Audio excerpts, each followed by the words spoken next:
Viewers, ہم بات کرتے ہیں کراچی کے قدیم اور گنجان آباد علاقے لیاری میں، جہاں حالیہ دنوں میں پیش آنے والا عمارت گرنے کا افسوسناک واقعہ نہ صرف قیمتی جانوں کے ضیاع کا باعث بنا ہے بلکہ سندھ حکومت اور بلڈرز مافیا شہری ذمہ داریوں کے حوالے سے کئی سنجیدہ سوالات کو جنم دے رہا ہے۔ یہ عمارت جو کہ 2022 سے Sindh building control authority SBSCA کی فہرست میں بطور خطرناک شامل تھی، کئی بار نوٹسز کے باوجود مکمل طور پر خالی نہ کرائی جا سکی۔ بلڈنگ کے گرنے سے متعدد افراد جان کی بازی سے ہار گئے اور کئی شدید زخمی ہو گئے، جن میں خواتین اور بچے بھی شامل تھے۔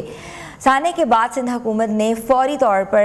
اس پہ عمل درآمد کرانے کا نوٹس بھی لیا اور SBCA کے بعض افسران کو معطل بھی کیا، برطرف بھی کیا اور شہر بھر میں موجود دیگر خستہ حال عمارتوں کی فہرست مرتب کرتے ہوئے 51 عمارتوں کو فوری طور پر منہدم کرنے کا اعلان کیا ہے۔ اس کے ساتھ ہی متاثرہ افراد کے لیے مالی امداد اور رہائش کے متبادل اقدامات کا بھی اعلان کیا ہے۔ لیکن سوال یہ پیدا ہوتا ہے کہ کیا صرف یہ سانے کے بعد کے اقدامات کافی ہیں؟ یہ وقت ہے کہ حکومت سندھ اور بلڈرز عوامی سطح پر بھی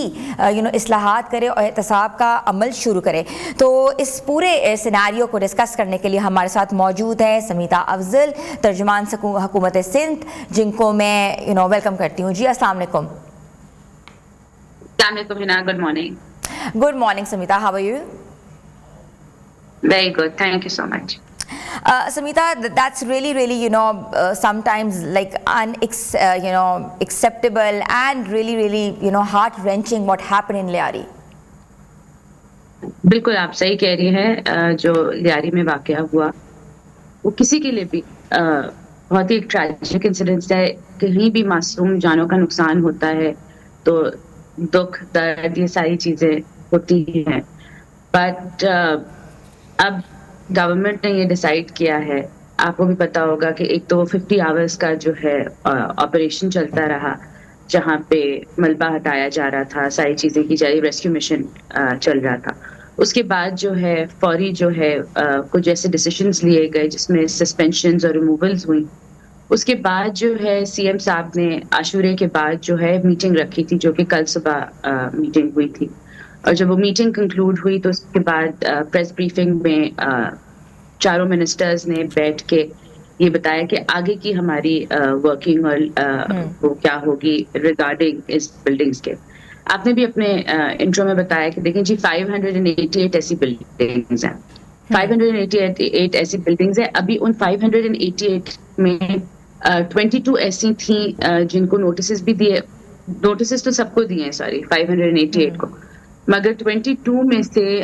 16 جو ہیں خالی کرا لی گئی تھی، لیکن اس کے علاوہ یہ والی بلڈنگز جو ہیں جو خالی نہیں کرا سکے تھے، اس میں کچھ اور بھی مشکلات تھی۔ جیسے یہ جو اسپیسیفکلی ہم اگر اس بلڈنگ کی بات کریں جس نے جو کولیپس کیا، اس کی رات کو بھی جولٹس آئے تھے، مطلب 9 ساڑھے 9 بجے اگر آپ لوگوں کے وہاں کے مکینوں کے یا وہاں کے جو نیبرز تھے ان کی اب آپ وہ سنیں تو 9 بجے بھی جولز آئے تھے۔ اور اسی دن جو ہے ایک بار پھر جو ہے SBCA کی تیسری یا چوتھی اٹیمپٹ تھی ان کو ایوکٹ کرنے کی، ان کو ایویکویٹ کرنے کی، نکالنے کی، لیکن وہ ریزیڈنٹس نے اس کو ریزسٹ کیا اور کوآپریٹ نہیں کیا۔ تو آپ کے توسط سے سب سے بڑی جو یہاں پہ وہ ہے، ایک تو بلڈر مافیا ہے ہی ہے نا، اس سے تو کوئی بھی گورنمنٹ جو ہے یا ہمارا کوئی بھی نمائندہ جو ہے اس سے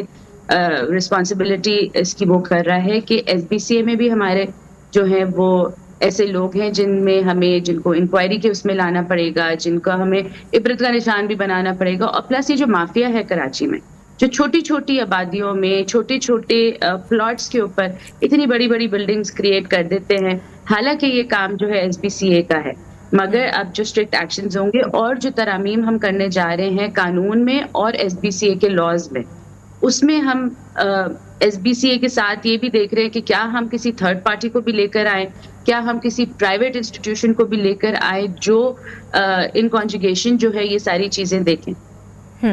سمیتا آپ بالکل صحیح فرما رہی ہیں، لیکن آپ نے کہا جس طرح کہ اباؤٹ دا انسیڈنٹ جولٹس آئے، اور ایک طرح سے جولٹس کا آنا بھی ایک طرح سے ان پرسن اور پہلے سے ایک نشاندہی کی جا رہی تھی کہ یا کچھ نہ کچھ ہونے والا ہے۔ مجھے بتائیں کہ ایک متوسط طبقہ جو کہ ساری زندگی اپنی جمع پونجی